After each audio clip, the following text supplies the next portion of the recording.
and welcome to Bible Nerds, the new name for Turn the Page. I'm Laura Muse.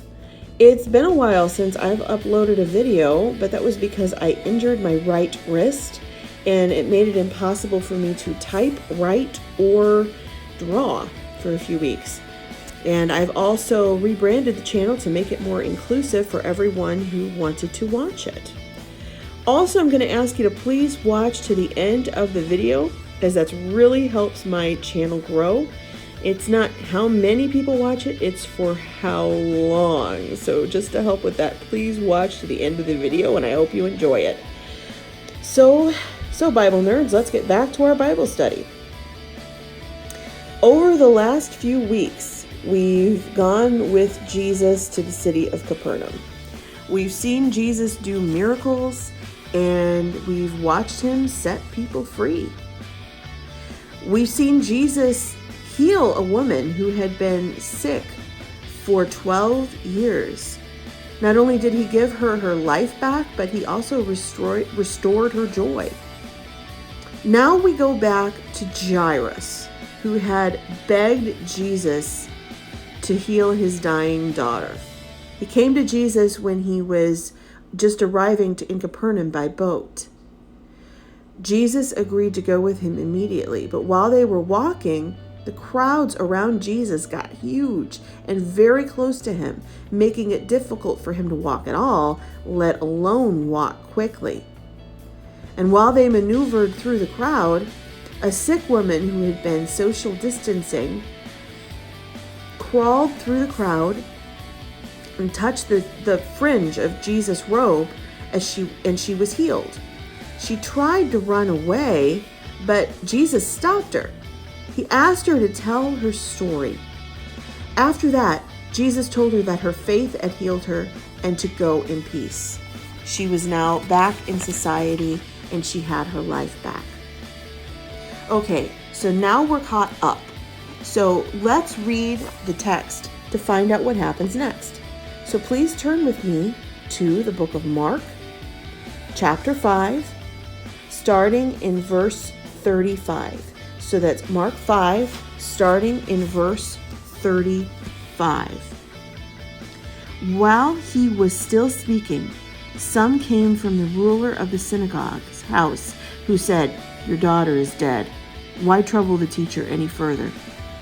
And as soon as Jesus heard that, what was spoken, he said to the ruler of the synagogue, "Do not be afraid, only believe." Verse 37. And he permitted no one to follow him except Peter, James, and John, the brother of James. Verse 38. And he came to the house of the ruler of the synagogue and saw a tumult of those who wept and wailed loudly. And when he came in and said to them, "Why make a commotion and weep? The child is not dead, but sleeping." Verse 40. And they ridiculed him. And when he had put them all outside, he took the father and mother of the child and those who were with him and entered where the child was lying. Verse 41. Then he took the child by the hand and said to her, "Talitha cumi," which is translated, "Little girl, I say to you, arise." Verse 42. And immediately the girl arose and walked, for she was 12 years of age. And they were overcome with great amazement. Verse 43. And he commanded them strictly that no one should know it, and said that something should be given for her to eat. Now on this channel, we do what's called inductive Bible study, which means we get the study mainly out of the text itself. So the first part of this lesson is going to be identification, where we review the facts of the story. And some of these questions are going to seem really easy, but they're necessary to make sure that the details are clear in your mind so that the other questions later in the study make sense. And we ask the who, what, and where of the story. So in the first part of this lesson, we ask who took part in this story. And the first part of this is pretty easy. You have Jairus, Jesus, and the servant that came to give the message to Jairus. You have the mourners and the other people who were at the house. And of course, you have Jairus' daughter and her mother. The next part of the identification section is to summarize things that happened. So what happened? This is the what of the story. And it's important to be clear on what happened for the later part of the study. So let's do this quickly. Basically, Jairus got word that his daughter had died, and Jesus told him to have faith. Tons of mourners were at Jairus' house. They laughed at Jesus' statement that the girl was sleeping, and Jesus sent them away.